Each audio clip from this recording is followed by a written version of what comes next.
What are we looking at here?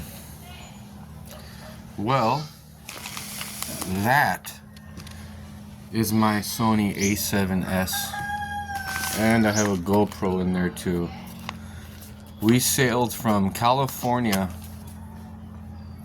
along Mexico to Panama, through French Polynesia, across the Pacific, onto Fiji and Vanuatu, the Solomon Islands, Papua New Guinea, and then here to the Philippine Islands in Southeast Asia.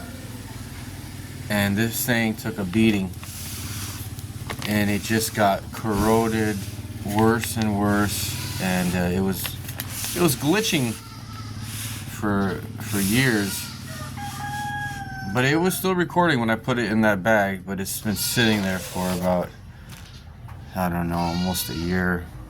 And I've kind of given up on the camera. I just don't feel, all the work that's involved. And now I have, the phone is just so much easier. And I'm posting more on a kind of on YouTube with my phone, on a regular basis. That the workflow would be impossible with that.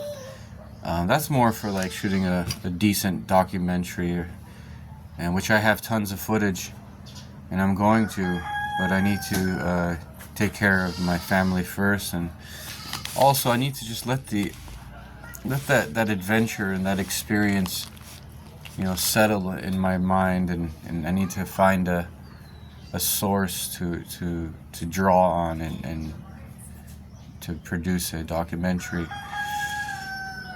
And I don't know, this camera, I have a little bit of mixed feelings about this camera, because it was never a user-friendly camera. The batteries were tiny, and it was more made for like a modular setup. I had to put this big battery adapter on it. The lenses, I bought 5 or 6 really expensive lenses. They all got fungus in them. They weren't weatherproof, which I didn't know about that. When you go for real long-term adventures, like if you're going to Antarctica, you're going into moist or tropical environments, and you're going to be there for a long time, not just a quick short shoot for a advertisement. If you're going to live it like I'd live my adventures, well, then your cameras are going to get fungused. But it reminds me of another camera that I had, and there was a Panasonic I had when I drove my motorcycle from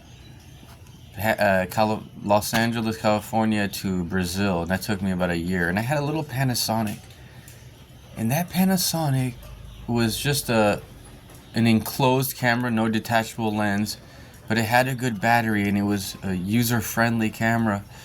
And I really wish I would have went with another Panasonic and stayed loyal to that brand, because Sony, they were super expensive. It was problematic. I think I would have been happy with just a Panasonic camera like that GH4. I should have got that. The GH, well, now it's like GH 5, 6, 7. But at the time, it was this one or the GH5, I believe. And I got this one mistakenly. But it did produce, I still have to give it its credit, it did produce lots and lots of footage. I got it all backed up on my terabytes.